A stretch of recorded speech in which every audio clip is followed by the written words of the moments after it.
ഈശോ മിശിഹായിൽ ഏറ്റവും സ്നേഹിക്കപ്പെട്ട മാതാപിതാക്കളെ, ബഹുമാനപ്പെട്ട സിസ്റ്റേഴ്സ്, സ്നേഹമുള്ളവരെ, നമ്മൾ 50 നോമ്പിലേക്ക് പ്രവേശിക്കാൻ കാത്തിരിക്കുകയാണ്. 50 നോമ്പിലേക്കെല്ലാം നമ്മൾ പ്രവേശിക്കുമ്പോൾ പ്രത്യേകമായിട്ടും ഇന്ന് നമ്മോട് പറയുന്ന ഒരു ദൈവവചനവിധ റോമാലേഖനം 13:14. കർത്താവായ യേശുക്രിസ്തുവിനെ നിങ്ങൾ ധരിക്കുവിൻ, ദുർമോഹത്തിലേക്ക് നയിക്കത്തക്ക വിധം നിങ്ങൾ ശരീരത്തെപ്പറ്റി ചിന്തിക്കാതിരിക്കുവിൻ. ഇന്ന് കർത്താവ് നമ്മോട് ഈ നോമ്പിലേക്കെല്ലാം നമ്മൾ പ്രവേശിക്കുമ്പോൾ, 50 നോമ്പിലേക്ക് പ്രവേശിക്കുമ്പോൾ കർത്താവ് നമ്മോട് പറയുന്ന കാര്യവിധ: ദുർമോഹത്തിലേക്ക് നിങ്ങളെ നയിക്കത്തക്ക വിധം നിങ്ങൾ ശരീരത്തെപ്പറ്റി ചിന്തിക്കാതിരിക്കുവിൻ. അശുദ്ധി, അതുപോലെ ദുർമോഹങ്ങൾ, ഇതെല്ലാം നമ്മൾ ഉപേക്ഷിക്കണം. അതിനു വേണ്ടുന്ന അങ്ങനെയുള്ള പാപങ്ങൾക്ക് പരിഹാരം ചെയ്ത് പ്രാർത്ഥിക്കണം എന്ന് ഈ നോമ്പുകാലത്ത് പ്രത്യേകമായിട്ട് നമ്മെ ഓർമ്മപ്പെടുത്തുകയാണ്. ഇതിനെക്കുറിച്ച് ചിന്തിക്കുമ്പോൾ വിശുദ്ധ ജോൺ മരിയ വിയാനി അദ്ദേഹം ഒരു കഥ പറഞ്ഞു. ഒരിക്കൽ പ്രസംഗിച്ചപ്പോൾ അദ്ദേഹം പറഞ്ഞൊരു കഥ ഇതാണ്. ഒരു സന്യാസി തൻ്റെ ശിഷ്യനോട്, അടുത്തിരുന്ന ശിഷ്യനോട് പറഞ്ഞു, 4 സൈപ്രസ് തൈകൾ, മരത്തൈകൾ കാണിച്ചിട്ട് പറഞ്ഞു, അത് പോയി പറിച്ചിട്ട് വരാൻ പറഞ്ഞു. അപ്പോൾ ഈ സന്യാസിയുടെ ശിഷ്യൻ ആ സൈപ്രസ് തൈയുടെ അടുത്ത് ചെന്നു. ആദ്യത്തെ തൈയ്യ് ഒരു കൈ ഉപയോഗിച്ച് വലിച്ചു പൊക്കി അത് പറിച്ചിട്ടു. രണ്ടാമത്തേത് പറിക്കാൻ 4 പറിക്കാനാണ് പറഞ്ഞത്. അപ്പം രണ്ടാമത്തെ തൈ അല്പം വേര് ഉറച്ചതിനാൽ ഒറ്റ കൈ കൊണ്ട് തന്നെ, എന്നാലും കുറച്ച് ബലമൊക്കെ പ്രയോഗിച്ച് നിഷ്പ്രയാസം അത് പറിച്ചിട്ടു. മൂന്നാമത്തെ സൈപ്രസ് തൈ പറിക്കാൻ വേണ്ടി അതിൻ്റെ അടുത്തെത്തി. അല്പം കൂടി അത് വലുതായതിനാൽ അതിൻ്റെ വേരുകൾ ആഴത്തിൽ പോയതുകൊണ്ട്, നല്ല വണ്ണമൊക്കെ വെച്ചിരുന്നതുകൊണ്ട് അദ്ദേഹം, ആ ശിഷ്യൻ, 2 കൈ ഉപയോഗിച്ച് ആഞ്ഞ് അത് വലിച്ചു പറിച്ചു. നാലാമത്തെ തൈ പറിക്കാൻ വേണ്ടി, സൈപ്രസ് തൈ പറിക്കാൻ വേണ്ടി അതിൻ്റെ അടുത്തെത്തി. നന്നായിട്ട് ആഞ്ഞ് 2 കൈ ഉപയോഗിച്ച് വലിച്ചു പറിക്കാൻ നോക്കിയിട്ടും അത് പറിക്കാനായിട്ട് സാധിച്ചില്ല. കാരണം അത് വളരെയധികം വലുതും അതുപോലെ തന്നെ അതിൻ്റെ വേര് ആഴത്തിൽ ഇറങ്ങിയതുമായതുകൊണ്ട് പറിക്കാൻ പറ്റിയില്ല. ഇത് കണ്ട സന്യാസി ശിഷ്യനോട് പറഞ്ഞു, ഇങ്ങോട്ട് വരാൻ പറഞ്ഞു. വിളിച്ച് അടുത്തോട്ട് വരുത്തി. വന്നിട്ട് പറഞ്ഞു, ആരംഭത്തിലെ നിൻ്റെ ജീവിതത്തിലുള്ള ദുശീലങ്ങൾ നീ പിഴുതു മാറ്റിയിരുന്നെങ്കിൽ നിനക്ക് അല്പം ശ്രദ്ധയും ആശാനിഗ്രഹമൊക്കെ മതി നിൻ്റെ ജീവിതത്തിൽ പുണ്യത്തിൽ പുരോഗമിക്കാൻ. എന്നിട്ട് ശിഷ്യൻ പറഞ്ഞു, ഇതെല്ലാം കേട്ട് കഴിഞ്ഞപ്പോൾ ശിഷ്യൻ അന്തം വിട്ട് നോക്കി നിന്നപ്പോൾ ശിഷ്യൻ പറഞ്ഞു, അങ്ങനെയെങ്കിൽ എങ്ങനെയാണ് പുണ്യത്തിൽ വളരാനായിട്ട് പറ്റുന്നത്? സന്യാസി പുണ്യത്തിൽ വളരണമെങ്കിൽ, കൃപയിൽ വിശുദ്ധിയിൽ വളരണമെങ്കിൽ തന്നെ പഠിപ്പിക്കുന്നതാണെന്ന് മനസ്സിലാക്കി ഈ ശിഷ്യൻ സന്യാസിയോട് ചോദിച്ചു, അങ്ങനെയെങ്കിൽ എങ്ങനെയാണ് പുണ്യത്തിൽ വളരാൻ പറ്റുക? അപ്പോൾ സന്യാസി ഈ ശിഷ്യനോട് പറഞ്ഞു, ദുർമോഹങ്ങളും അതുപോലെ തിന്മകളും നിൻ്റെ ജീവിതത്തിൽ വളർന്നു വലുതായിട്ടുണ്ടെങ്കിൽ അത് പറിച്ചു മാറ്റണമെങ്കിൽ പ്രയാസമാണ്. അത് ആഴത്തിൽ ഡീപ്പ് റൂട്ടഡായിട്ട് നിൻ്റെ ജീവിതത്തിൽ കടന്നു വന്നിട്ടുണ്ടെങ്കിൽ അതിൽ നിന്നും രക്ഷപ്പെടണമെങ്കിൽ ദൈവത്തിൻ്റെ ഒരു അത്ഭുതം നിൻ്റെ ജീവിതത്തിൽ സംഭവിക്കണം. എന്നിട്ട് ശിഷ്യനോട് പറഞ്ഞു, ദൈവത്തിൽ നിന്ന് ഈ അത്ഭുതം സംഭവിക്കാൻ നീ കാത്തിരിക്കണ്ടെന്ന് പറഞ്ഞു. അപ്പോൾ ദൈവത്തിൽ നിന്നും അത്ഭുതം ജീവിതത്തിൽ സംഭവിക്കാൻ കാത്തിരിക്കരുത്. അതുകൊണ്ട് നിൻ്റെ ആത്മീയ ജീവിതത്തെ നീ വളർത്തണമെങ്കിൽ ചെറിയ ചെറിയ തിന്മകളും ദുർഗുണങ്ങളും ദുർമോഹങ്ങളെ എല്ലാം നീ എലിമിനേറ്റ് ചെയ്യണം, ഉപേക്ഷിച്ചുകൊണ്ടിരിക്കണം. അത് വളർന്നാൽ നിൻ്റെ ജീവിതത്തെ തകർത്ത് കളയും എന്ന് ഈ സന്യാസി ശിഷ്യനോട് പറയുകയാണ്. എന്നിട്ട് ശിഷ്യനോട് പറഞ്ഞൊരു കാര്യമുണ്ട്, നിൻ്റെ ആത്മാവിൻ്റെ കാര്യങ്ങളിൽ നീ ശ്രദ്ധ പുലർത്തുന്നത് നിൻ്റെ ജീവിതത്തിൻ്റെ അന്ത്യനിമിഷങ്ങളിലേക്ക് നീ നീട്ടിവെക്കരുതെന്ന് പറയുകയാണ്. നിൻ്റെ ആത്മീയ ജീവിതം നീ വളർത്താൻ ശ്രമിക്കണമെങ്കിൽ അത് മരണത്തോടടുക്കുമ്പോൾ അന്നേരം ശ്രദ്ധിക്കാം എന്ന് വിചാരിച്ചുകൊണ്ട് നീ പോകരുത് എന്ന് പറയുകയാണ്. അത് നീ ഇപ്പോൾ തന്നെ നീ തുടങ്ങണം. അപ്പോൾ ഈ നോമ്പുകാലം നമ്മുടെ ജീവിതത്തിൽ ഇനിയും നമുക്ക് അവസരവും സമയവും ജീവിതത്തിൽ ഉണ്ട് എന്ന് വിചാരിച്ചുകൊണ്ട് നമ്മൾ വിശുദ്ധമായ ഒരു ജീവിതം നയിക്കാൻ, ദൈവകൃപയുള്ള ജീവിതം നയിക്കാൻ നമ്മൾ ഇപ്പോൾ വേണ്ട, പിന്നെ മതി എന്ന് പറഞ്ഞ് മാറ്റിവെക്കരുത്. അപ്പം അതുകൊണ്ട് ദുരാശകളെയും തിന്മകളെയും ജയിക്കണമെങ്കിൽ ദൈവത്തിൻ്റെ കൃപ കൂടിയേ തീരും. അപ്പോൾ ഈ ദൈവത്തിൻ്റെ കൃപ നമ്മുടെ ജീവിതത്തിൽ ലഭിക്കാനും ആ കൃപയിൽ ആഴപ്പെട്ട് തിന്മയെ ഉന്മൂലനം ചെയ്യാനുമുള്ള വലിയ ദൈവം തരുന്ന അവസരമാണ് ഈ നോമ്പുകാലം. അപ്പം നമ്മൾ ഈ നോമ്പുകാലത്തിലേക്കെല്ലാം നമ്മൾ പ്രവേശിക്കുമ്പോൾ നമുക്ക് പ്രത്യേകമായിട്ട് നമ്മുടെ മനസ്സിൽ ഉണ്ടാകേണ്ട വലിയ പ്രധാനപ്പെട്ട ചിന്ത എന്ന് പറയുന്നത് ദൈവത്തിൻ്റെ കൃപ ആഴപ്പെടുത്തണം. അതിനായിട്ടാണ് ഈ നോമ്പും ഉപവാസവും പ്രാർത്ഥനകളും ഇതെല്ലാം ദൈവം നമുക്ക് നൽകുന്നത്. അപ്പം നമ്മുടെ വിശുദ്ധീകരണം ദൈവം ആഗ്രഹിക്കുകയാണ്. തെസ്സലോനിക്കർക്ക് എഴുതിയ 1-ാം ലേഖനത്തിൽ 4-ാമത്തെ അധ്യായം 3 മുതലുള്ള വചനങ്ങളിലേക്കെല്ലാം നമ്മൾ കടന്നു വരുമ്പോൾ ദൈവം നമ്മിൽ നിന്നും ഒരു വിശുദ്ധീകരണം ആഗ്രഹിക്കുന്നുണ്ട് എന്ന് ദൈവത്തിൻ്റെ വചനം നമ്മെ പഠിപ്പിക്കുന്നുണ്ട്. നമ്മിൽ നിന്നും ദൈവം ആഗ്രഹിക്കുന്നത് വിശുദ്ധീകരണമാണ് എന്ന് ദൈവത്തിൻ്റെ വചനം നമ്മെ ഓർമ്മപ്പെടുത്തുകയാണ്. തെസ്സലോനിക്കർക്ക് എഴുതിയ 1-ാം ലേഖനം 4-ാം അധ്യായം 3 മുതലുള്ള വചനങ്ങൾ. നിങ്ങളുടെ വിശുദ്ധീകരണമാണ് ദൈവം അഭിലഷിക്കുന്നത്. അസൽമാർഗീയതയിൽ നിന്ന് നിങ്ങൾ ഒഴിഞ്ഞു മാറണം. നിങ്ങൾ ഓരോരുത്തരും സ്വന്തം ശരീരത്തെ വിശുദ്ധിയിലും മാന്യതയിലും കാത്തു സൂക്ഷിക്കേണ്ടത് എങ്ങനെയെന്ന് അറിയണം. ദൈവത്തെ അറിയാത്ത വിജാതീയരെ പോലെ കാമ വികാരങ്ങൾക്ക് നിങ്ങൾ വിധേയരാകരുത്. ഈ വിഷയത്തിൽ നിങ്ങൾക്ക് വഴിപിഴയ്ക്കുകയോ സഹോദരനെ വഞ്ചിക്കുകയോ അരുത്. കാരണം ഞങ്ങൾ നേരത്തെ തന്നെ പറയുകയും സാക്ഷ്യപ്പെടുത്തുകയും ചെയ്തിട്ടുള്ളതുപോലെ ഇക്കാര്യങ്ങളിലെല്ലാം പ്രതികാരം ചെയ്യുന്നവനാണ് കർത്താവ്. അശുദ്ധിയിലേക്കല്ല, വിശുദ്ധിയിലേക്കാണ് ദൈവം നമ്മെ വിളിച്ചിരിക്കുന്നത്. അതിനാൽ ഇക്കാര്യങ്ങൾ അവഗണിക്കുന്നവൻ മനുഷ്യനെ അല്ല, പരിശുദ്ധാത്മാവിനെ നിങ്ങൾക്ക് നൽകുന്ന ദൈവത്തെയാണ് നിങ്ങൾ അവഗണിക്കുന്നത്. അപ്പം അതുകൊണ്ട് ഈ ദൈവവചനത്തിലൂടെ വലിയ ഒരു താക്കീത് ദൈവം നൽകുന്നുണ്ട്. അപ്പോൾ വിശുദ്ധീകരണവും നവീകരണവും ഒരു വ്യക്തിയുടെ ജീവിതത്തിൽ അവൻ തിരസ്കരിക്കുമ്പോൾ പരിശുദ്ധാത്മാവിനെ വേദനിപ്പിക്കുകയും അതുപോലെ തന്നെ നിങ്ങൾക്ക് പരിശുദ്ധാത്മാവിനെ നൽകുന്ന ദൈവത്തെയാണ് നിങ്ങൾ അവഗണിക്കുന്നത്. അതിന് കടുത്ത ശിക്ഷയുണ്ട് ദൈവത്തിന് വചനം പറയുകയാണ്. അപ്പം അതുകൊണ്ട് ഈ വിഷയങ്ങളിൽ ആത്മീയ വിശുദ്ധീകരണവുമായി ബന്ധപ്പെട്ട് നമ്മുടെ ജീവിതങ്ങളിൽ തെറ്റുപറ്റരുത്. അതുപോലെ തന്നെ അതിനെ നമ്മൾ നിസാരവൽക്കരിച്ച് കാണരുത് എന്ന് ദൈവത്തിന് വചനം പറയാം. നിസാരവൽക്കരിച്ച് നമ്മുടെ ജീവിതത്തെ നവീകരിക്കാൻ നമ്മൾ മടി കാണിക്കരുത് എന്ന് ദൈവത്തിന് വചനം പറയാണ്. അതുകൊണ്ട് നമ്മുടെ വിശുദ്ധീകരണം ദൈവം അഭിലഷിക്കുന്നത്. ഈ നോമ്പിലേക്ക് നമ്മൾ പ്രവേശിക്കുമ്പോൾ ഈ ഒരു വിശുദ്ധീകരണ ജീവിതത്തിലേക്ക് നമ്മൾ കടന്നു വരണം. ഞാൻ ഓർക്കുന്നുണ്ട്, ഒരു ചെറുപ്പക്കാരൻ ഏതാണ്ട് നാളുകൾക്ക് മുമ്പ് വന്നതാണ്. ഇവൻ ഒരു ചെറിയ സാമ്പത്തികമായിട്ടൊന്നും ഇല്ലാത്ത ഒരു കുടുംബത്തിൽ നിന്നും ഇവൻ ഒരു ചെറിയ മൊബൈൽ ഷോപ്പ് ഇട്ടു. അതിലൂടെ കുറച്ച് കാര്യങ്ങൾ, അത്യാവശ്യം കാര്യങ്ങൾ വരുമാനം ഉണ്ടായി. അപ്പോൾ കൂടുതൽ വരുമാനം ഉണ്ടാകാം എന്ന് വിചാരിച്ചുകൊണ്ട് ഒരു സ്കൂളിൻ്റെ അടുത്തായിരുന്നു. അപ്പോൾ ഡേറ്റ കാർഡുകൾ കൊടുക്കാൻ തുടങ്ങി, മറ്റ് കാർഡുകളെല്ലാം കൊടുക്കാൻ തുടങ്ങി. കുട്ടികൾ വരാൻ തുടങ്ങി. അപ്പോൾ അവർക്ക് അതിലൂടെ മോശമായ കാര്യങ്ങൾ എല്ലാം കയറ്റി കൊടുക്കാൻ തുടങ്ങി, രഹസ്യത്തിൽ കൊടുക്കാൻ തുടങ്ങി. ബ്ലൂ ഫിലിമുകളും അങ്ങനെയുള്ള കാര്യങ്ങളെല്ലാം കൊടുക്കാൻ തുടങ്ങി. അപ്പോൾ കുറച്ചധികം അവന് കാശ് കിട്ടി. അങ്ങനെ അവൻ അടുത്തൊരു മൊബൈൽ ഷോപ്പ് ഇതേപോലെ ഒരു സ്കൂളിൻ്റെ അടുത്ത് കൊണ്ടുപോയിട്ടു. 3-ാമത്തെ വേറൊരു സ്ഥലത്തിട്ടു. 4-ണത്തിലിട്ടു. അങ്ങനെ ഇഷ്ടംപോലെ പൈസയായി. 4 മൊബൈൽ ഷോപ്പ്. ഇതിൻ്റെ അകത്ത് മുഴുവൻ നടക്കുന്നത് ഇങ്ങനെയുള്ള കാര്യങ്ങളാണ്. കുട്ടികൾക്കും അതുപോലെ ആൾക്കാർ വരുമ്പോൾ ഒതുക്കത്തിൽ വിൽക്കാൻ തുടങ്ങി. ഇങ്ങനെയെല്ലാം വിൽക്കാൻ തുടങ്ങി. അങ്ങനെ ഇവൻ പിന്നീട് ഇവൻ്റെ ജീവിതത്തിലും കുടുംബത്തിലും അനേകം പ്രശ്നങ്ങൾ ആരംഭിക്കാൻ തുടങ്ങി. ഇവൻ്റെ ഭാര്യ വഴക്കായി ഡൈവോഴ്സിൻ്റെ വക്കിലെത്തി.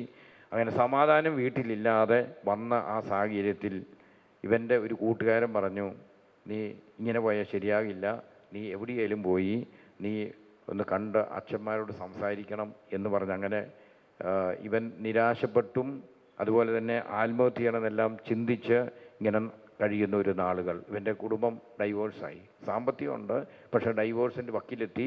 പ്രശ്നങ്ങളിലൂടെ പോയി. ഇവൻ ഒരു റെയിൽവേ ട്രാക്കിൽ പോയി ആത്മഹത്യ ചെയ്യാൻ വേണ്ടി ശ്രമിക്കുന്ന ഒരു സാഹചര്യത്തിൽ ഇവൻ്റെ കൂട്ടുകാരൻ വിളിക്കുകയും അങ്ങനെ ഇവനോട് പറഞ്ഞു, നീ പോയി സംസാരിച്ചില്ലെങ്കിൽ നിൻ്റെ ജീവിതം കുളമാകും, നാശത്തിലേക്ക് പോകും. അങ്ങനെയാണ് ഈ ചെറുപ്പക്കാരൻ എൻ്റെ അടുത്ത് വരുന്നത്. അങ്ങനെ സംസാരിച്ചു. അങ്ങനെ പിന്നീട് അവൻ്റെ ജീവിതത്തിൽ പരിശുദ്ധാത്മാവ് തൊട്ടു. അവൻ അശ്ലീലപരമായ കാര്യങ്ങളിലൂടെ ചെയ്യുന്ന സമ്പാദിച്ച കാര്യങ്ങളും അതുപോലെ തന്നെ അങ്ങനെയുള്ള പ്രവർത്തനങ്ങളും വേണ്ട എന്ന് വെക്കാനും, അങ്ങനെ ഉണ്ടാക്കിയ പൈസ ദശാംശമായിട്ട് പാവപ്പെട്ടവർക്ക് കൊടുക്കാനും, അതുപോലെ തന്നെ അങ്ങനെ മൊബൈൽ ഷോപ്പുകളുടെ എണ്ണം കുറച്ചു, തെറ്റായ കാര്യങ്ങൾ ഒന്നും വേണ്ടാന്ന് വെച്ചു. അങ്ങനെ ഒരു നവീകരണത്തിലേക്കും അവൻ മാറിയപ്പോൾ അവൻ്റെ കുടുംബം, ഈ ഡൈവോഴ്സിൻ്റെ വക്കീലെത്തിയ ആ കുടുംബം ആ ഡൈവോഴ്സ് ഉപേക്ഷിച്ച് പിന്നീട് അവൻ്റെ ഭാര്യയുമായി സ്നേഹത്തിൽ പോകാനെല്ലാം ഇടയായി എന്നുള്ളതാണ്. ഇപ്പോൾ ദൈവത്തിന് വചനം പറയുകയാണ്, ഇക്കാര്യങ്ങൾ അവഗണിക്കുന്നവൻ, ദൈവത്തിന് വചനം പറയുക, അശുദ്ധിയിലേക്കല്ല ദൈവം വിളിച്ചിരിക്കുന്നത്, വിശുദ്ധിയിലേക്കാണ്. അപ്പോൾ അശുദ്ധിയിലൂടെ ഈ വ്യക്തി കടന്നുപോയപ്പോൾ അവൻ്റെ കുടുംബത്തിൽ അതിൻ്റെ മാറ്റലുകൾ ഉണ്ടായി. അവൻ്റെ കുടുംബം തകരുന്ന അവസ്ഥയിലേക്ക് എത്തി. പക്ഷേ അവൻ ദൈവവുമായി അവൻ്റെ ബന്ധത്തെ ക്രമപ്പെടുത്തിയപ്പോൾ, അശുദ്ധി വിട്ട് വിശുദ്ധിയുടെ ജീവിതത്തിലേക്കെല്ലാം കടന്നു വരാൻ ഇവൻ തയ്യാറായപ്പോൾ, ദൈവം അവൻ്റെ ജീവിതത്തിൽ നഷ്ടപ്പെട്ടതും അല്ലെങ്കിൽ നഷ്ടപ്പെടാൻ പോകുന്ന അവൻ്റെ ജീവിത സാഹചര്യങ്ങളെ ദൈവം കൂട്ടിച്ചേർത്തു. പറഞ്ഞേ ഹല്ലേലൂയാം. സന്തോഷത്തോട് പറഞ്ഞേ ഹല്ലേലൂയാം. അപ്പം അതുകൊണ്ട് നമ്മൾ തിരിച്ചറിയേണ്ട ഒരു കാര്യമാണ്, ജഡികമായ പാപങ്ങളിലൂടെ ഒരു വ്യക്തി കടന്നു വരുമ്പോൾ ആ വ്യക്തിയുടെ ജീവിതത്തിൽ സംഭവിക്കുന്ന ഒരു പ്രധാനപ്പെട്ട കാര്യം ഹൃദയ കാഠിന്യം, അതുപോലെ കപടത കടന്നു വരും.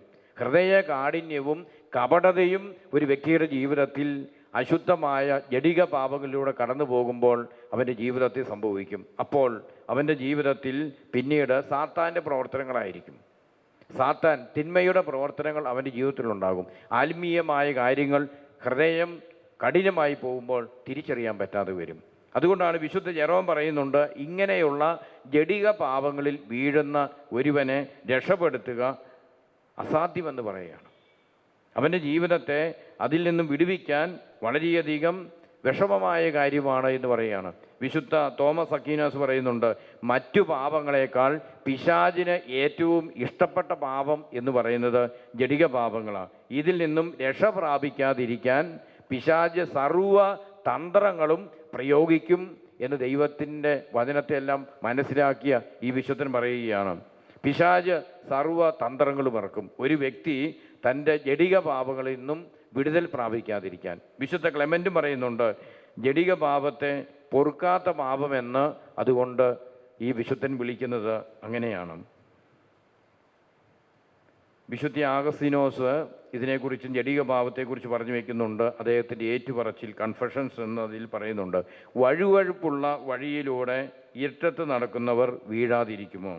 ജഡിക പാപം ചെയ്യുന്നവർ തങ്ങളുടെ ശീലത്തിലും പൈശാചിക ബന്ധനത്തിലും ഉൾപ്പെട്ടിരിക്കുകയാണ്. അതിൽ നിന്ന് ഒഴിഞ്ഞു മാറുക അസാധ്യമാണ്. കാമാസക്തിക്ക് വശംവദനാകുമ്പോൾ അത് ശീലമായി തീരുന്നു.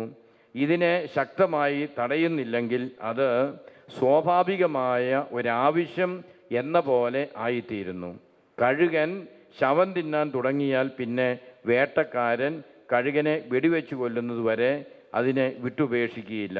ഈ ശീലമുള്ളവന് ഇത് തന്നെയാണ് സംഭവിക്കുക എന്ന് പറഞ്ഞാൽ, ജഡികമായ പാപങ്ങളിൽ നിന്നും ഒരു വ്യക്തിക്ക് അവൻ്റെ ശക്തി കൊണ്ട് ഉപേക്ഷിച്ച് പോരാൻ പറ്റില്ല. അവൻ്റെ ജീവിതം അതോടുകൂടി നാശത്തിലേക്ക് പോകും എന്ന് ദൈവത്തിന് വചനം പറയുകയാണ്.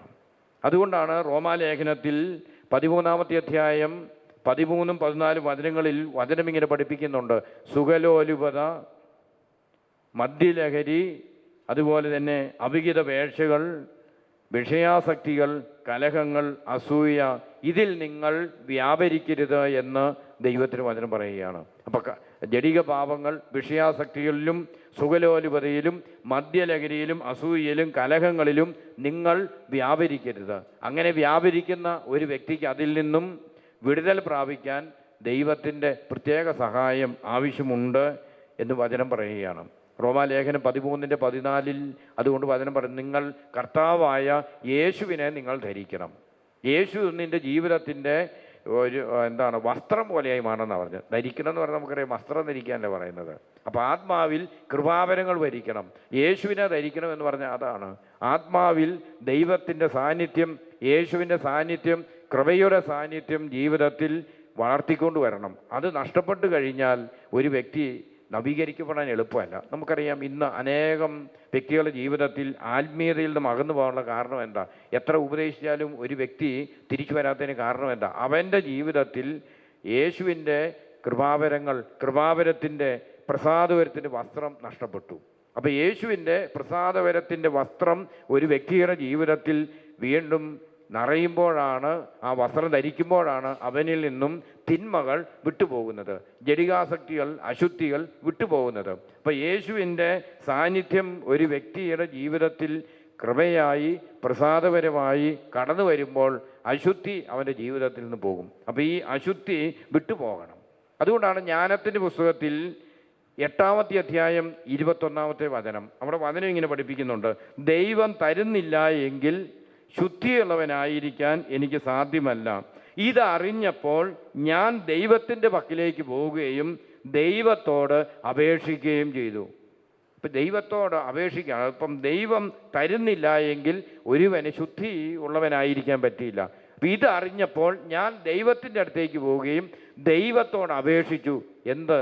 പ്രസാദപരമുള്ള, കൃപയുള്ള, ശുദ്ധിയുള്ള ഒരു ജീവിതം വേണമെന്ന് ഞാൻ ദൈവത്തോട് അപേക്ഷിച്ചു എന്ന് ജ്ഞാനത്തിൻ്റെ പുസ്തകത്തിൽ 8:21 വചനം പഠിപ്പിക്കുകയാണ്. പറഞ്ഞേ ഹല്ലേലൂയാം. സന്തോഷത്തോട് പറഞ്ഞേ ഹല്ലേലൂയാം. വലതുകൈ പറഞ്ഞേ ഹല്ലേലൂയാം.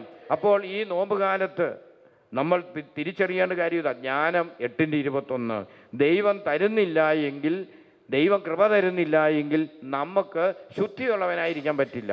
അപ്പോൾ ഇതറിയണം. ഇതറിഞ്ഞാൽ, തിരിച്ചറിവുണ്ടായാൽ ദൈവത്തിൻ്റെ അടുത്തേക്ക് നമ്മൾ പോകും, ദൈവത്തോട് നമ്മൾ പ്രാർത്ഥിക്കും. ശുദ്ധിയുള്ള, കൃപയുള്ള, വിശുദ്ധിയുള്ള ഒരു ജീവിതം നമുക്ക് വേണം എന്നാഗ്രഹിച്ച് ദൈവത്തിൻ്റെ അടുത്തേക്ക് നമ്മൾ പോകും എന്ന് ദൈവത്തിന് വചനം പഠിപ്പിക്കുകയാണ്. പറഞ്ഞേ ഹല്ലേലൂയാം, ഹല്ലേലൂയാം. അപ്പം അതുകൊണ്ട് ഇന്ന് ഈ ശുദ്ധിയുള്ള ജീവിതം നമുക്ക് ലഭിക്കുന്നത് അനുരഞ്ജന കൂദാശയിലൂടെയാണ്. അപ്പോൾ കുമ്പസാരം എന്ന കൂദാശയിലൂടെയാണ് ഇന്ന് ഈ ശുദ്ധിയുള്ള ഒരു ജീവിതം നമുക്ക് വീണ്ടും തിരിച്ചെടുക്കാൻ പറ്റുന്നത്. പ്രസാദപരമുള്ള ഒരു ജീവിതം, കൃപയുള്ള ജീവിതം നമുക്ക് തിരിച്ചെടുക്കാൻ പറ്റുന്നത് കുമ്പസാരം എന്ന കൂദാശയിലൂടെയാണ്. നമുക്കറിയാം അനുരഞ്ജന കൂദാശ, കുമ്പസാരം എന്ന കൂദാശ നമ്മുടെ വ്യക്തികളുടെ ജീവിതങ്ങളിൽ നിന്നും വിട പറഞ്ഞാൽ പിന്നെ നമ്മുടെ ജീവിതത്തിൽ സംഭവിക്കുന്നത് എന്താണ് എന്ന ഒരു സംഭവം 16-ാം നൂറ്റാണ്ടിൽ നടന്നൊരു സംഭവം പറയാം. 16-ാം നൂറ്റാണ്ടിൽ സഭയെ നവീകരിക്കാൻ വേണ്ടി ഇറങ്ങിയ ഒരു വൈദികനാണ് മാർട്ടിൻ ലൂതർ. അദ്ദേഹം സഭയെ നവീകരിക്കാൻ വേണ്ടി ചോദ്യം ചെയ്യുകയും അതോടൊപ്പം തന്നെ കുമ്പസാരം എന്ന കൂദാശ അതിൻ്റെ പ്രസക്തി ഇല്ല, അതുപോലെ അപ്രസക്തമാണ്, അതുപോലെ തന്നെ ഉപകാരമില്ലാത്തതാണ്, അത് വ്യർത്ഥമാണ് എന്ന് പറഞ്ഞുകൊണ്ട് അദ്ദേഹം വഴിതെറ്റിയ, സഭയ്ക്ക് വിരുദ്ധമായ പ്രബോധനങ്ങൾ പഠിപ്പിച്ച ഒരു വൈദികൻ പിന്നീട് സഭ വിട്ടുപോയി. അദ്ദേഹം ബ്രഹ്മചര്യ വ്രതമെല്ലാം ഉപേക്ഷിച്ച് വിവാഹം കഴിച്ച് അദ്ദേഹം സഭയിൽ നിന്നും കൂദാശ ജീവിതത്തിൽ നിന്നും അതുപോലെ തന്നെ സാത്താൻ്റെ വഴികളിലേക്കെല്ലാം കടന്നുപോയ ഒരു വ്യക്തി. അദ്ദേഹത്തിൻ്റെ പ്രബോധനങ്ങൾ കേട്ടപ്പോൾ അനേകം വിശ്വാസികൾ, പ്രത്യേകിച്ചും അദ്ദേഹം പഠിപ്പിച്ച ന്യൂറൻബർഗ് എന്ന് പറയുന്ന സ്ഥലത്തുള്ള അനേകം വിശ്വാസികൾ ഇത് കേട്ടു, വിശ്വസിച്ചു. സഭയിൽ നിന്നും കൂദാശ ജീവിതത്തിൽ നിന്നും അകന്നു പോകാൻ തുടങ്ങി. പ്രത്യേകിച്ചും കുമ്പസാരം എന്ന കൂദാശയിൽ നിന്നെല്ലാം അകന്നു പോയപ്പോൾ അവരുടെ ജീവിതത്തിൽ മുമ്പൊന്നും ഇല്ലാത്ത വിധത്തിൽ അവരുടെ ജീവിതത്തിൽ കോപം വരാൻ തുടങ്ങി, അസൂയ വരാൻ തുടങ്ങി, പക വരാൻ തുടങ്ങി. അതുപോലെ തന്നെ ജഡിക പാപങ്ങൾ വർദ്ധിച്ചു, കളവ് കൂടി, കൊലപാതകം പെരുകി. ഇങ്ങനെ അനേകം തിന്മകൾ അവരുടെ ജീവിതത്തിൽ പെരുകിയപ്പോൾ മുമ്പൊന്നും ഇല്ലാത്ത വിധത്തിൽ ഇങ്ങനെയുള്ള തിന്മകൾ പെരുകി. അപ്പോൾ ഈ തിന്മകൾ പെരുകിയത് എന്താണ് എന്ന് അവർ ചിന്തിച്ചപ്പോൾ അവർക്ക് മനസ്സിലായി, അനുരഞ്ജന കൂദാശയിൽ നിന്നും അകന്നു പോയതുകൊണ്ട് സംഭവിച്ചതാണ് എന്ന് അവർക്ക് തിരിച്ചറിവുണ്ടായി. ഈ തിരിച്ചറിവുണ്ടായി കഴിഞ്ഞപ്പോൾ അവർ മാർട്ടിൻ ലൂതറിൻ്റെ ഈ പഠനങ്ങൾ സ്വീകരിച്ചതുകൊണ്ടാണ് ജീവിതത്തിൽ കൃപ പോയത്, തിന്മ പെരുകിയത്, അശുദ്ധി തലപൊക്കി അതിലൂടെ ജീവിത നാശത്തിലേക്ക് പോയത് എന്ന തിരിച്ചറിവ് അവരുടെ ജീവിതത്തിലുണ്ടായപ്പോൾ അവർ പെട്ടെന്ന് തന്നെ കുമ്പസാരം എന്ന കൂദാശ സ്വീകരിക്കാനും അതുപോലെ തന്നെ അനുരഞ്ജന കൂദാശയ്ക്ക് നല്ല രീതിയിൽ ഒരുങ്ങി അവർ അത് സ്വീകരിക്കാൻ തയ്യാറായപ്പോൾ അവരുടെ ജീവിതത്തിൽ പെട്ടെന്ന് തന്നെ സത്യവും ദയയും ബ്രഹ്മചര്യവും അതുപോലെ തന്നെ സമ്പൂർണതയും താപസ ജീവിതവും പ്രാർത്ഥനയുടെ അഭിഷേകമെല്ലാം അവരുടെ ജീവിതത്തിൽ തിരിച്ചു കിട്ടിയെന്ന് ചരിത്രത്തിൽ അത് സൂചിപ്പിക്കുന്നുണ്ട്. പറഞ്ഞേ ഹല്ലേലൂയാം, ഹല്ലേലൂയാം, ഹല്ലേലൂയാം. അപ്പം അതുകൊണ്ട് സ്നേഹമുള്ളവരെ, നമ്മൾ ഇന്ന് തിരിച്ചറിയേണ്ട വളരെ പ്രധാനപ്പെട്ട കാര്യം ഇതാ: നമ്മൾ പാപം ഏറ്റുപറയാതിരിക്കുമ്പോൾ, നമ്മുടെ ജീവിതത്തിൽ അതിക്രമങ്ങൾ നമ്മൾ ഏറ്റുപറയാതിരിക്കുമ്പോൾ ജീവിതത്തിൽ അതിൻ്റെ അലയടികൾ എന്ന് പറഞ്ഞാൽ തിന്മകളും തകർച്ചകളും ജീവിതത്തിലുണ്ടാകും. ഇതിനെക്കുറിച്ച് സങ്കീർത്തന പുസ്തകം 32-ാമത്തെ അധ്യായത്തിൽ 1 മുതൽ 5 വരെയുള്ള വചനങ്ങൾ സൂചിപ്പിക്കുന്നുണ്ട്. ഒരു വ്യക്തി പാപം ഒളിച്ചു വെക്കുമ്പോൾ, ഒരു വ്യക്തി നല്ല രീതിയിൽ കുമ്പസാരിക്കാതിരിക്കുമ്പോൾ, ഒരു വ്യക്തി ദൈവത്തോട് അതിക്രമങ്ങളും സഹോദരങ്ങളും അതിക്രമങ്ങളും ജഡികമായ മറ്റ് പാപങ്ങളിലൂടെ എല്ലാം കടന്നു പോകുമ്പോൾ ആ വ്യക്തിയുടെ ജീവിതത്തിൽ ശാരീരികമായിട്ടും ആത്മീയമായിട്ട് സംഭവിക്കുന്ന കുറവുകളെക്കുറിച്ച് സങ്കീർത്തന പുസ്തകം 32-1 മുതലുള്ള വചനങ്ങൾ ഇങ്ങനെ പഠിപ്പിക്കുകയാണ്: അതിക്രമങ്ങൾക്ക് മാപ്പും പാപങ്ങൾക്ക് മോചനവും ലഭിച്ചവൻ ഭാഗ്യവാൻ. കർത്താവ് കുറ്റം ചുമത്താത്തവനും ഹൃദയത്തിൽ വഞ്ചനയില്ലാത്തവനും ഭാഗ്യവാൻ. ഞാൻ പാപം ഏറ്റുപറയാതിരുന്നപ്പോൾ ദിവസം മുഴുവൻ കരഞ്ഞ് എൻ്റെ ശരീരം ക്ഷയിച്ചുപോയി. രാവും പകലും അങ്ങയുടെ കരം എൻ്റെ മേൽ പതിച്ചിരുന്നു. വേനൽക്കാലത്തെ ചൂടുകൊണ്ടെന്ന പോലെ എൻ്റെ ശക്തി വരണ്ടുപോയി. എൻ്റെ പാപം അവിടുത്തോട് ഞാൻ ഏറ്റുപറഞ്ഞു. എൻ്റെ അകൃത്യം ഞാൻ മറച്ചു വച്ചില്ല. എൻ്റെ അതിക്രമങ്ങൾ കർത്താവിനോട് ഞാൻ ഏറ്റുപറയും എന്ന് ഞാൻ പറഞ്ഞു. അപ്പോൾ എൻ്റെ പാപം അവിടുന്ന് ക്ഷമിച്ചു. അപ്പോൾ പാപം ഏറ്റുപറയാതിരിക്കുമ്പോൾ ഒരു വ്യക്തിയുടെ ജീവിതത്തിൽ വേനൽക്കാലത്തെ ചൂട് എന്നതുപോലെ ശരീരം ക്ഷയിച്ചു പോയി എന്ന് ദൈവത്തിന് വചനം പറയുകയാണ്. അപ്പോൾ പാപം ഒരു വ്യക്തിയുടെ ജീവിതത്തിൽ അവൻ്റെ ശരീരത്തെ വരെ തളർത്തിക്കളയാമെന്ന് ദൈവത്തിന് വചനം പറയുകയാണ്. നമുക്കറിയാം, മത്തായിയുടെ സുവിശേഷത്തിൽ തളർവാദ രോഗിയെ ഈശോ സൗഖ്യപ്പെടുത്തി കഴിഞ്ഞപ്പോൾ അവനോട് പറഞ്ഞത്, കൂടുതൽ മോശമായതൊന്നും നിന്റെ ജീവിതത്തിൽ സംഭവിക്കാതിരിക്കാൻ നീ മേലിൽ പാപം ചെയ്യരുത്.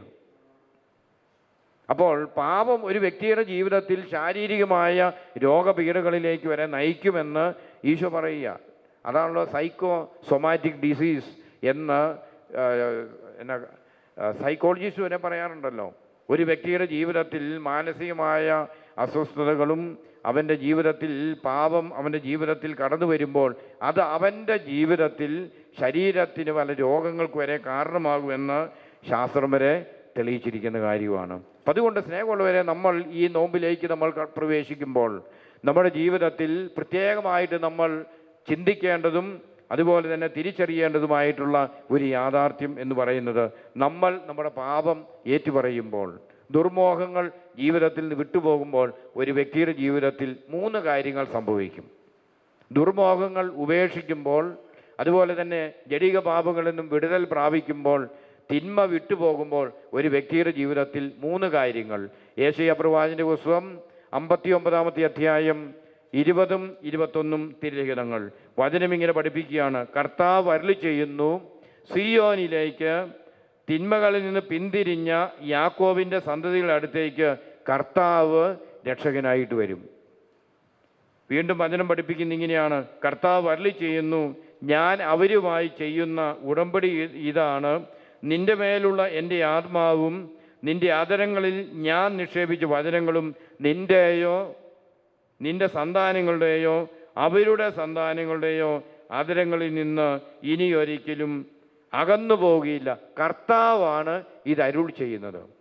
അപ്പോൾ 3 കാര്യങ്ങൾ പറയുക. തിന്മ ഉപേക്ഷിച്ച് ഒരു വ്യക്തി ദൈവത്തിലേക്ക് തിരിയുമ്പോൾ ഒന്നാമത്തെ കാര്യം പറയുക, കർത്താവ് അവൻ്റെ ജീവിതത്തിൽ രക്ഷകനായി കടന്നു വരും. യേശു അവൻ്റെ ജീവിതത്തിൽ രക്ഷകനായിട്ട് കടന്നു വരും. ഒന്നാമത്തെ കാര്യം അതാ. പാപം ഉപേക്ഷിക്കുന്ന കൃപയിലായിരിക്കുന്ന ഒരു വ്യക്തിയുടെ ജീവിതത്തിൽ കർത്താവ് രക്ഷകനായിട്ട് വരും. അവൻ്റെ ജീവിതത്തിൻ്റെ സകല പ്രശ്നങ്ങൾക്കും ഉത്തരം തരാൻ യേശുവിന് പറ്റും.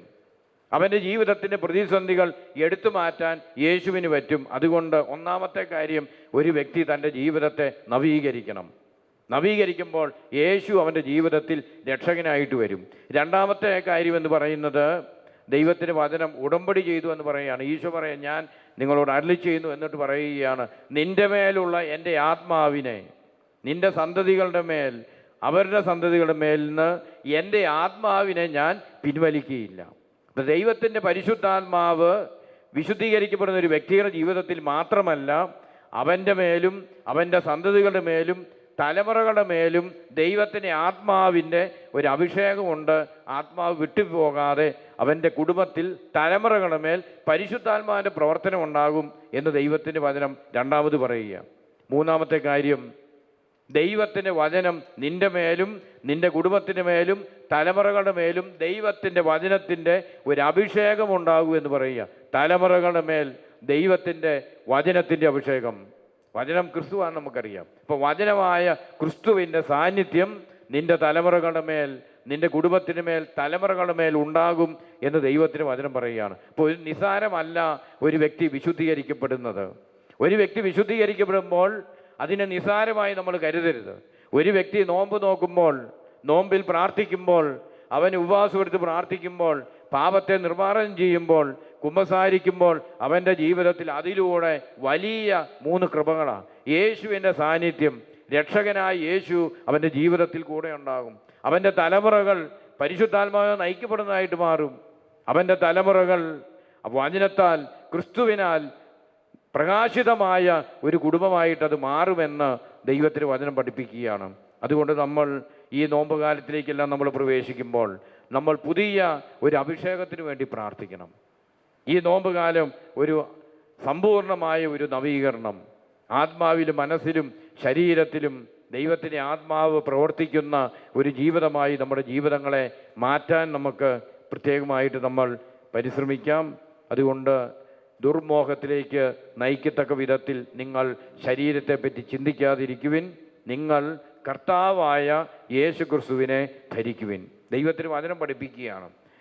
റോമ 13:14 വചനം പഠിപ്പിക്കുന്നതാണ്. അതുകൊണ്ട് നമ്മൾ ഈ നോമ്പ് കാലത്ത് പ്രത്യേകമായിട്ട് നമുക്ക് കർത്താവിനെ ആരാധിക്കാനും, അങ്ങനെ ഈ നോമ്പ് ഏറ്റവും വലിയ ഒരു അനുഗ്രഹത്തിൻ്റെ നാളുകളായിട്ട് നമുക്ക് പ്രത്യേകമായിട്ട് നമുക്ക് മാറ്റാനായിട്ട് നമുക്ക് ആഗ്രഹിക്കാം.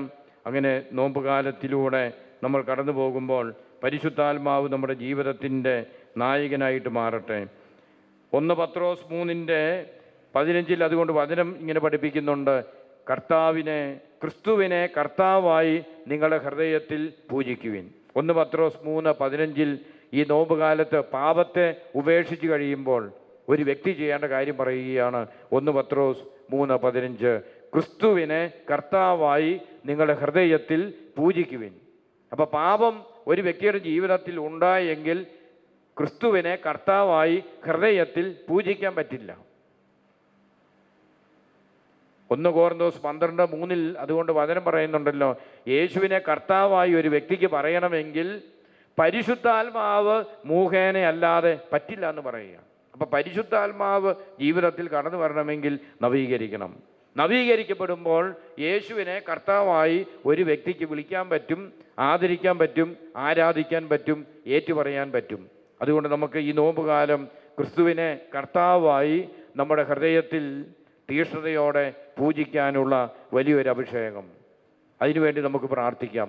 അതിനുവേണ്ടി നമ്മുടെ ജീവിതങ്ങളെ നവീകരിക്കാം. ദുർമോഹങ്ങളെ വിട്ടുപേക്ഷിക്കാൻ ഈശോ നമ്മുടെ ജീവിതങ്ങളെ സഹായിക്കട്ടെ. അനുരഞ്ജന കൂദാശകൾ യോഗ്യതയോടെ സ്വീകരിച്ചുകൊണ്ട്, ഒരുങ്ങി സ്വീകരിച്ചുകൊണ്ട് ക്രിസ്തുവിനെ കർത്താവായി നമ്മുടെ ജീവിതത്തിൽ ഏറ്റുപറയാം. നമുക്കൊരു നിമിഷം കണ്ണുകളടയ്ക്കാം. കണ്ണുകളടച്ച് നമ്മുടെ പാപത്തെയും തിന്മയെയും അശുദ്ധിയെയും എല്ലാം വെറുത്തുപേക്ഷിക്കാനും ഏറ്റുപറയാനും കർത്താവിനോട് മാപ്പ് ചോദിച്ചുകൊണ്ട് നമ്മുടെ ജീവിതങ്ങൾ വിശുദ്ധീകരിക്കപ്പെടാൻ നമുക്ക് ആഗ്രഹിച്ച് പ്രാർത്ഥിക്കാം. നമ്മുടെ ഹൃദയങ്ങളിൽ കർത്താവ് കുടികൊള്ളാൻ, കർത്താവിനെ ഹൃദയം തുറന്ന് ആരാധിക്കാനുള്ള വലിയൊരു അഭിഷേകം, പാപം ഏറ്റുപറഞ്ഞ് നവീകരിക്കപ്പെടുവാനുള്ള ഒരു അഭിഷേകത്തിന് വേണ്ടി നമുക്ക് ഈ നിമിഷത്തിൽ പ്രത്യേകമായിട്ട് പ്രാർത്ഥിക്കാം. നമുക്ക് എഴുന്നേറ്റിൽക്കാം. എഴുന്നേറ്റിന്ന് 2 കരങ്ങളും ഉയർത്തി ഈ വലിയൊരു അഭിഷേകത്തിന് വേണ്ടി ആഗ്രഹിച്ചുകൊണ്ട് നമുക്ക് രണ്ട് കരങ്ങളും ഉയർത്തി സ്തുതിച്ച് ആരാധിക്കാം. Hallelujah, hallelujah. യേശുവെ നന്ദി പറഞ്ഞ് ആരാധിക്കുന്നു, സ്തുതിച്ച് മാറ്റുപെടുത്തുന്നു. രക്ഷകനായ യേശുവെ അങ്ങേ ആരാധിക്കുന്നു. Hallelujah, hallelujah. ആരാധന, ആരാധന. യേശുവേ നന്ദി, യേശുവേ ആരാധന. അഭിഷേകം കൊണ്ട് നിറയ്ക്കണമേ, നവീകരണം കൊണ്ട് ഞങ്ങളുടെ ജീവിതങ്ങളിലേക്ക് കർത്താവേ ആത്മാവ് കടന്നു വരാൻ വേണ്ടി പ്രാർത്ഥിക്കുന്നു. Hallelujah, hallelujah.